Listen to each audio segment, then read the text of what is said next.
estamos listos para el podcast.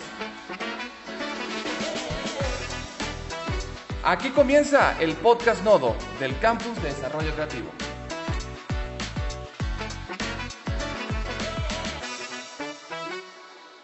En un mundo donde las historias ya no solo se cuentan, sino que se viven, los videojuegos se han convertido en el laboratorio narrativo más dinámico del siglo XXI. Hoy, en Voces Nodo, conversamos con Nicolás Fortuño, diseñador de videojuegos y cofundador de Playmatics, reconocido por su trabajo en narrativa interactiva y aprendizaje a través del juego. La entrevista será en inglés, ya que nuestro invitado no habla español, pero los temas que abordaremos cruzan las fronteras del lenguaje. La interactividad, la inteligencia artificial y el futuro del diseño narrativo. Nos acompaña también David Escobar, director académico de la carrera de Multimedia y Producción Audiovisual de la UDLA, quien aportará una mirada desde la formación universitaria, los nuevos entornos de creación. Welcome, Nicolas and David. I'm very glad to be here with you today in Voces Nodo. First of all, I'd like to ask you, Nicolas, how did you start this journey of designing video games? So when I was a kid, I got introduced at a very young age to Dungeons and Dragons, which is the tabletop role-playing game. You tell stories with other people with dice, basically, in fantasy settings. Very young, like 5 years old. Okay. And I started running Dungeons and Dragons when I was 6. And so I did that through my entire youth. And when I became about 18, a new form of it had come about called live action role playing, where you would do the same thing you did in Dungeons and Dragons, but you would do it in public with other people. And I started a game like that. And when I started that game, I had no idea that there were jobs in game development. I had no idea that people worked in game development. I could actually quote interviews from magazines about how there were more professional astronauts in NASA than there were professional game developers, which at the time was true. Mm-hmm. But when I started that live action role playing game, I met people in the independent game community in New York who I did not know, and they saw my work and then hired me as a result of my work there, which I think is a good thing for people to know, that like insofar as we now have education in games and there's like formal training in games and there's a lot more certification in games, a lot of what gets people working games is just producing games, like just making a portfolio of work, and that there's nothing really stopping you from just doing that on your own. So as soon as you discovered people work developing video games and all that, did you go into that? You wanted to go in that, or did you have any other dreams maybe? I mean, I was teaching at the time. I was teaching like English and literature at the time, and I thought I was going to be a teacher for the rest of my life. And when they offered me that position, it was a company called Game Lab. It was a designer named Eric Zimmerman, who's a famous game designer in New York. Mm-hmm. I told Eric that I would work for him as much as he could pay me in relation to my teaching, right? So when he was paying me more than my teaching, I would give him more of my time. And what I discovered was that it was a little bit daunting for me because it was an identity shift. I didn't think of myself as a game designer, but I clearly had a talent for it and I enjoyed doing it, and I got to make new things. And I think that's one of the cool things about working in games and interactive narrative and immersive stuff is that like there's so much space. A former student of mine, Zach Gage, who made Spell Tower and a few other games, the way he put it once is that like if you want to innovate in games, you just throw a rock in any direction, right? And I was really excited by the possibility of making new work and having a constant opportunity to make new work, but based in this central understanding of creative work I had, which is that it's something you do with other people, right? Like the origin of my own creative storytelling was I set up a scenario in which someone plays and they tell me what they do and I react, and it's all taking place within that conversation.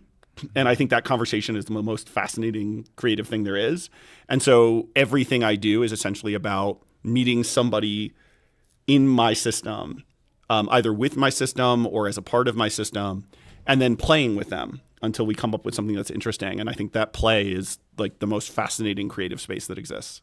Mm-hmm. Perfect. And talking about the teaching ecosystem, what would you say that are the benefits of the students understanding interactive game narratives, for example? So first of all, anybody who looks at games as a field knows that there's like a lot of self-education you can do about games. Like you can go online and get videos to learn how to program, and there's people talking about game design online, and you can certainly do that.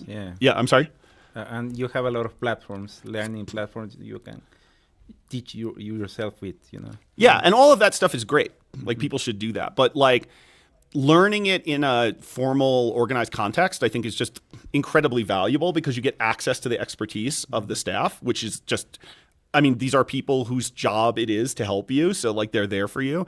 But equally importantly that I don't think people recognize is that you get into cohorts of interested people. And the power that that has as someone who's watched like groups of cohorts go off and form companies and make projects, and those kind of bonds grow everybody. I think it's useful for everyone to learn a little bit about this kind of interactivity because really it's a combination of thinking about the world as systems, and the world is filled with systems, and we engage with systems all the time. And so understanding how systems work is just valuable. And then on the other side, it's about user experience, essentially, right? Like game design is just a subset of user experience design. It's a very specialized one. It's like saying that film is a subset of time-based media, right? This is true, but also film is gigantic, right? Yes, And I think games are like that with user experience. So when you study how games work, what you're really learning is like, how do people make choices? How do they experience emotions through decision-making? What constitutes like something interesting to do? As opposed to interesting to watch. The main character. How do you project yourself to the main character in a game? Yeah. Yeah, and like what does it mean to feel agency in something, and like how do I react with agency? And I think all of those things are just interesting to know because many, many more things in the world deal with that. When you walk into a space, how are you an agent? When you deal with a bureaucracy, how are you an agent? Right? If I have a theatrical performance and someone talks to me, right? Suddenly I'm not an audience anymore, right? And I think all of those questions can be informed by game design and game development. Yeah, right. And David, as a teacher here in this college, how do you encourage students to see video games as storytelling labs? Well, we want to encourage our students to leave that these linear narratives that they have been using for so long. We use these tools like Unreal Engine or like Unity to encourage them to do these multiple choice products, to do these immersive products, so they can, just like Nick said, it's promoting agency to the player agency to the students. And yeah, our goal is mainly to shift their mindset from directing to designing experiences, where the user has meaningful choices and they can project to the main character, so the experience feels meaningful to them. Yeah, perfect. Well, and I think it's like when I talk about this, the difference between this sort of linear and interactive stuff, like I talk about linear media being like a roller coaster, right? You're designing a roller coaster. Yes. And if I'm in a roller coaster, I know I don't have control. I let go of control. And that's amazing. Like roller coasters are amazing, right? Like I can have amazing, profound, cathartic experiences on a roller coaster.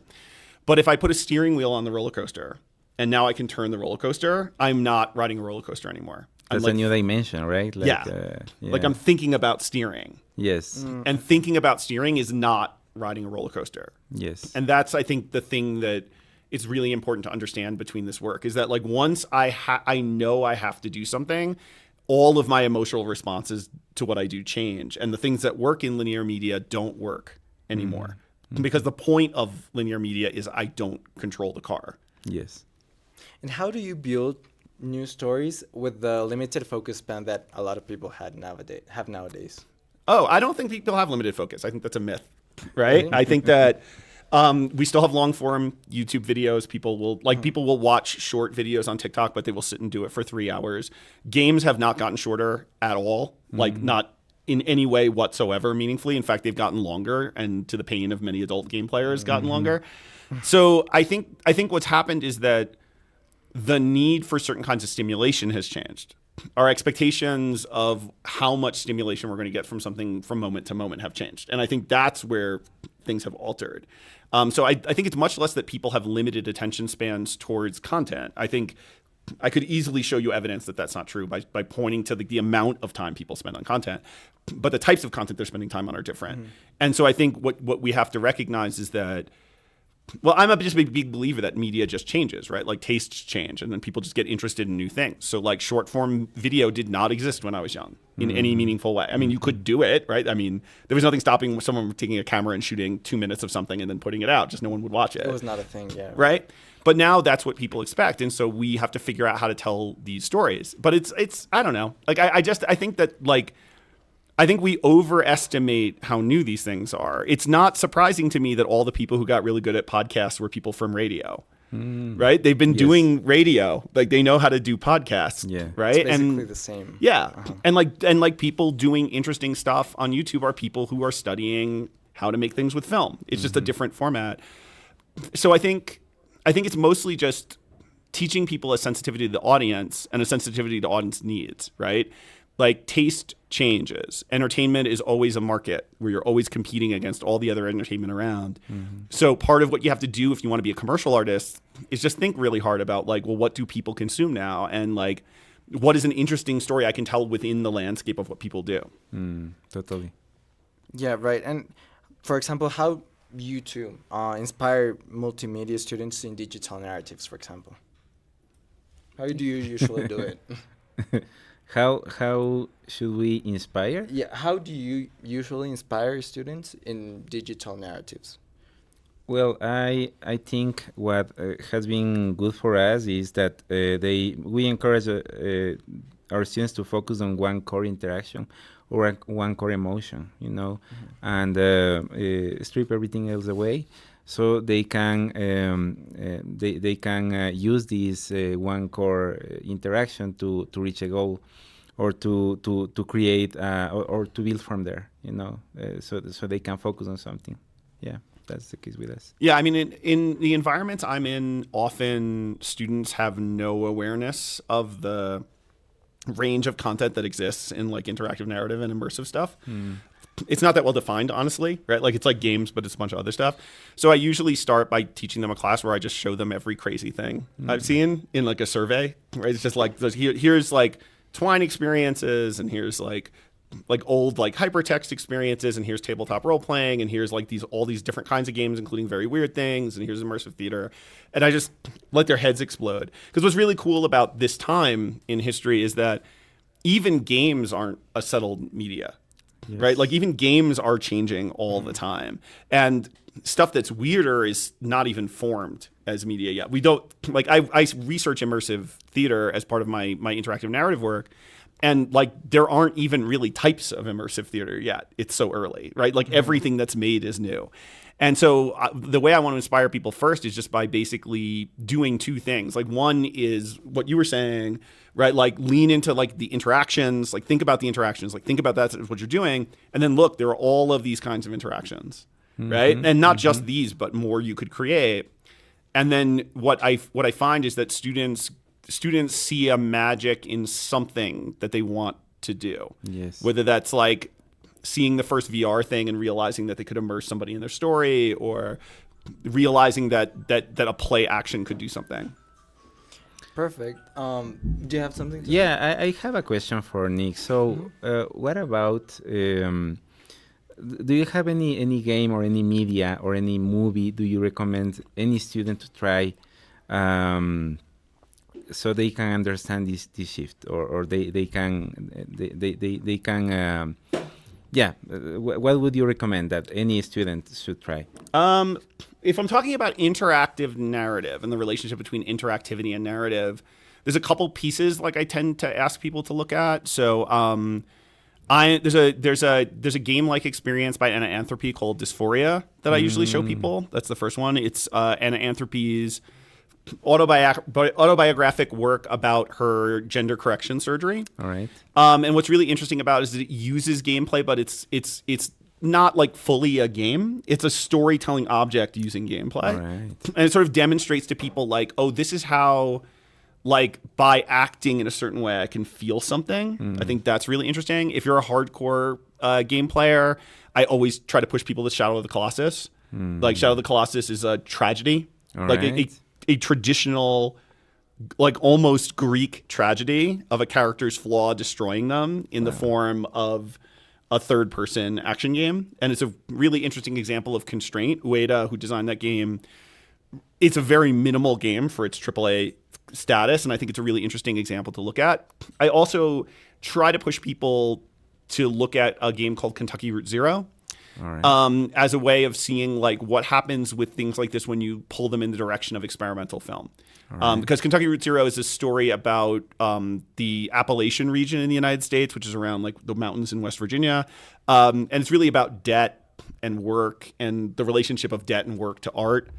But it does not tell a linear story that's coherent in a way that we would expect, even though it is largely linear. Now, I mean, there's tons of examples to look at. I'm just pulling out 3 that I routinely go to. And there's like lots of different kinds of storytelling in these spaces, but I think what you can see that the commonality of all these things are just like things that challenge our expectations of like what it is we do in these spaces, and things that challenge our expectation of what games are. Because I think a lot of people think about narrative experiences either in the sort of like Last of Us, this is basically a movie that I'm playing certain parts of, or they think about it like just like simple cutscenes in a gameplay that's like kind of irrelevant to them, right? Which because and older people grew up on games like that, where basically like I would be playing Devil May Cry and then like a cutscene would happen and I would almost ignore it because it wasn't really that important to me. And I want to show people that like, oh, people are like designers are taking narrative much more seriously, and they're embedding narrative in lots more interesting ways, to the point where even the concept of a game starts to break at the boundary of the game. Like the narrative of a game like Unpacking, which is a narrative game in my mind. And if you see Unpacking, like you might not realize it's a narrative game, but the way it's a narrative game is fascinating to me. Yeah, totally. I feel like game designers are thinking more cinematically, and filmmakers are using these game engines, you know, because we have less boundaries than before. So yeah, I think the same. And I mean, this isn't to knock these AAA games that are trying to be interactive cinema. Like, I didn't think interactive cinema, you know, like 15 years ago, I would have told you it was a dead end. And then like Uncharted 2 came out and I was like, oh, okay. Like, this is amazing. You can do that. But I do think it just speaks to, well, I mean, look, some of this is going to happen naturally because as younger people grow up with games, and games are the medium they understand, they will want to tell stories. And they will want to tell stories in the media they know, right? And so, like, this is naturally happening right now, where more and more things we think about that would be stories in other forms are just becoming games, because some people dream in games, right? Which is great. But I also think that games, unlike other media and interactive things generally, like things that involve like interactive technologies or agency, that if the agency is where the art is, that means that the agency changes from piece to piece. Like that. What's interesting about games vis-a-vis film for me is that when you make a film, you don't generally question that much that you're using a camera, right? You alter the camera a little bit, but the function of the camera is largely the same. When you make a game, it's like you're rebuilding the camera every single time you make it. And that is interesting because it challenges you to really think hard about just this, like what you were saying, the core interaction, right? And like, what is it I'm actually asking someone to do? And there's so much space for that to be new. Because, like, you know, we live in a world where Blueprints just came out. Yes. And there is no game like Blueprints, right? Like, there's nothing like that has ever existed. And that's fascinating that we live in a time, in a medium where you could see things you've never seen before. Totally. Perfect. And let's change a little the topic right now. Let's add AI to all of this. It's very important in 2025, and I'd like to know, for example, do you use AI usually in the process of creating a video game? Well, I mean, my text autocorrects when I write. Okay. You know, and my Sublime text will highlight when I don't put the semicolon at the end of my line. So yeah, I do. I have for years. I've like all pathfinding in games has always been AI, right? Yes. Like AI has been embedded in games since their earliest days, because we had, like, you know, non-player characters had to do things. NPC. Right. So I think that's essentially part of it, is that, like, we're thinking really hard about kind of how you know, how we're using the system to make things happen. Now, AI to create things, I think, is a more complicated question. I think that AI is a set of tools, and then we're starting to see some of those tools become more effective. Most programmers I know program with Copilot, right? Like most of them think about Copilot as a useful tool. Many artists I know will use something like Midjourney to ideate quickly, right? Like, so they won't use it to make the art, but they'll use it to just like get an example of something in front of them. I know that idea generation with ChatGPT is a very common use of it in the circles I'm in, where people will say like, give me 15 different titles of this thing, right? And they're not asking ChatGPT to answer it for them. They're just being like, brainstorm for this for me quick, and just essentially like, I'm just taking a bunch of dice and throwing them on the table and looking at the random numbers, but it's a slightly smarter set of random numbers. I think all of that stuff is useful. I think the industry thinks we are going to replace developers, and I think that is erroneous for the very reason I just said, right? Which is that what AI is good at, essentially, and I can, and in fact will, in a couple of hours from when this is filmed, give a big talk about why I think AI can't do certain parts of game development. But it essentially boils down to the fact that AI is not designed to make new things. AI is designed to look at a field of data and pull the most representative average thing out of it. Right? That's literally what the technology does. So that's not a way of creating new things. That's a way of copying things really well. And copying things well is a useful skill in certain cases. It's also unethical in certain cases, like and troublingly unethical in certain cases. But they're not going to get you to an original story. That's not going to get you to an original style of art or a style of animation or an original style of music, because it's just, that's not what the tool is for. Like it's not that I don't believe that it could become more sophisticated and more powerful and intrude in more areas in our lives. It's a hammer meant to hit a nail. It's not going to screw something in a wall, right? It's just not, it can't do that. That's not its purpose. And so what I find is that for things I'm good at, it's like worse than me, so it's not worth it. For things I'm not good at, it's better than me, and I'll use it. Like I can't draw, so I will use Midjourney to do quick drawings if I need quick drawings. But if I want an actual drawing, I'll get an artist because I want something specific and I need it. And I think that as the tools get more integrated, I think what we're finding is that like these general cases of what AI is useful for is not that great, but these hyper-specific cases of AI just solving this problem for me, like transcribing Zoom, amazing, right? Amazing. Like just as good as I need it to be, saves me a lot of time. Perfect. I think that's going to be around for the rest of my life. Right. And as you said, AI is a tool. So I'd like to ask you, David, how is AI applied while teaching during the teaching process to all of the students? How do you teach AI tools to students, and how do they learn to develop them or to use these tools to develop video games? We want students to think AI as a creative collaborator, not to take over. So the idea, I have a couple of notes about this, because we have students doing some interesting stuff with AI that's really valid. They use these to generate dialogue variations, for example, for games, to create procedural environments, or to create adaptive soundscape that respond to some user behavior, and that's great, but even if technology can generate really interesting patterns, and even if they can generate some surprising combinations, the human experience, the human vision, I don't think it can be replaced. So I think just like Nick, it's something that because you have a lot of stuff that's really and inherently human. You have the intentionality, the vulnerability of the human, the cultural context, and that's something really specific that you can't really replicate with AI, or just use AI to do that. Especially in a culture like the one like ours here in Latin America, you have some really specific stuff that you need a human to be able to put in a game. Not just with AI. Yeah. Well, it's taste, right? Yes, we're talking about art. Exactly. Like at the base of this, there's taste, and taste is human. Your vision. Yeah. Right. It's like all of that stuff is human. Like what's important to me is human. Like the associations I make with the things that are important to me are human. The things I like and I don't like are human. The emotional resonance of things are human. They're just part of my brain, right? Like all of our brains are just wired to think those things.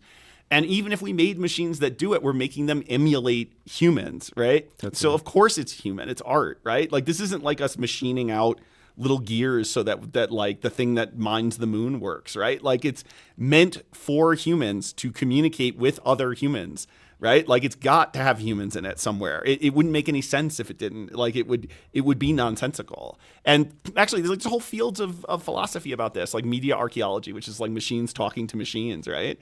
It's not interesting to humans. Right? It's like machines talking to machines. Like, why would I care? So I think that's true. I mean, and I do this kind of stuff with AI too, by the way, like just to kind of riff on this, right? Like, so like the latest immersive piece I'm working on with Columbia University with the digital storytelling lab is called Last Human. And one of the ideas in this piece, it's meant to be like a haunted house that's like governed by AI.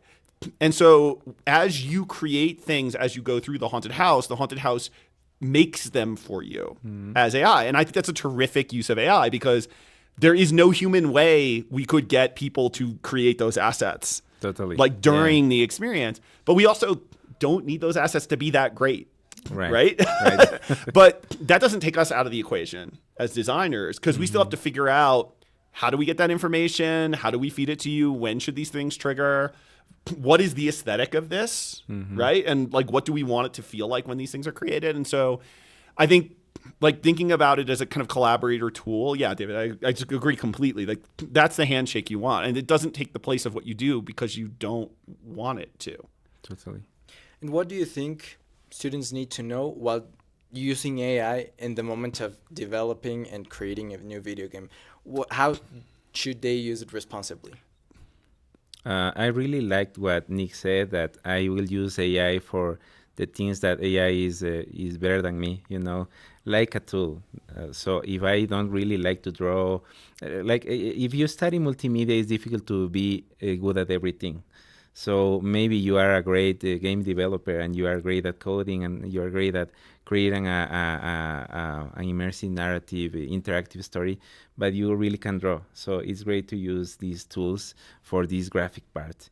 But if AI is worse than you in some way, then you have to put your own fingerprint, like you said, Yeah. Yeah, and I think, it's two things when you're talking about students. I think one is, like once you understand, I think, deeply what you're doing when you're making interactive media, it becomes obvious to you that having AI do that part would make no sense, right? Yes. Like that's the whole design process. But then the second thing I would say to students is it's very tempting to look at large language models like ChatGPT or tools that diffusion models that do images and think like, oh, this will do my homework for me. Yeah. And it will. Right, just to be honest, it will. Right, like you can certainly get a 5-paragraph essay that's as good as anything, like an above average first year student will do through ChatGPT. Nobody cares about that essay, right? Maybe this is the dark secret of education. I don't know how many 5-paragraph essays you see in the world that you read that are like great works of literature, right? Like that's not what it's for. It's there to help you think, right? And I think the danger with the use of AI by students is that it becomes a substitute for thinking. And this is happening because historically in education, we thought writing and thinking were the same thing. And it was the invention of large language models that taught us they're not the same thing, that you could write without thinking, because that's literally what AI does. Yeah. And so what I think students should ask themselves is like, what am I here to learn? Like, am I here to jump through the hoops of homework? Is that like what I'm in school for? Because none of your assignments are meant to be that. And I don't know anything about your professors wherever you happen to be when you're listening to this, but I guarantee you they didn't make that homework because they liked seeing you jump high, right? Definitely. Like there's something they're trying to train you in the skill, and I would ask myself how that works. I used this metaphor with you earlier today, that like if I want to travel 5K, I can do that much faster on an e-bike than running, right? In a lot of ways it's better, like I'm not sweaty at the end and I didn't exert myself, but I don't run 5Ks. Yes. So I can go 5K. Exactly. Right? And if you think of school like a gym that's training this critical thinking, then it becomes more sensible why you're being asked to do these things that AI could do faster. It's not because you're not going to write 5-paragraph essays when you get out of here. You're going to write much crazier things. And writing the 5-paragraph essay trains your thinking to write the crazy things. And finally, what advice would you give to students that dream of designing interactive experiences? Make games, right? Just make games. You can make games with just index cards and markers and handfuls of dice, right? There's nothing stopping you. Yeah. Like I would just say start making things, start testing things. As fast as you can, build things and show them to people, right? That's like the fastest way to learn this stuff.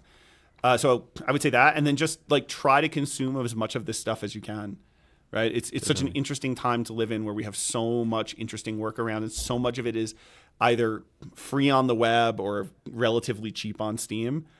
You can just go get it and see it, and I just encourage everyone to be omnivorous. Like the biggest mistake I think you can make as somebody starting out is to like stick with the things you know you like. Yes. Right? Totally. Eat everything. Yeah, I agree with Nick, and I would say that it's a great moment to get into the field, because the boundaries between media are dissolving. So like we said before, we have games that are really cinematic and filmmakers that are using game engines for their movies. So what I would recommend is just don't put yourself in a box. Experiment a lot, consume a lot, like Nick said.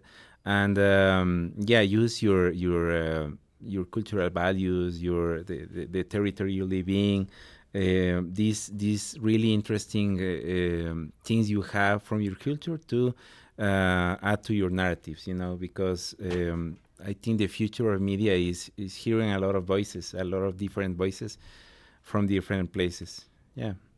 Perfect. Thank you so much. I'm very glad to have talked to you today.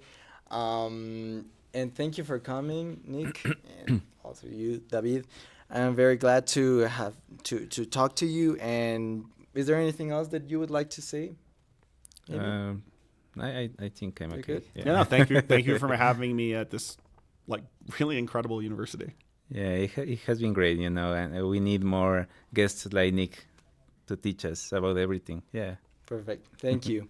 Muchísimas gracias, amigos, por habernos acompañado en este episodio de Voces Nodo. Estoy muy agradecido de haber estado con ustedes conversando con nuestros increíbles invitados y les invito a que no se pierdan los siguientes episodios. Nos vemos en la próxima.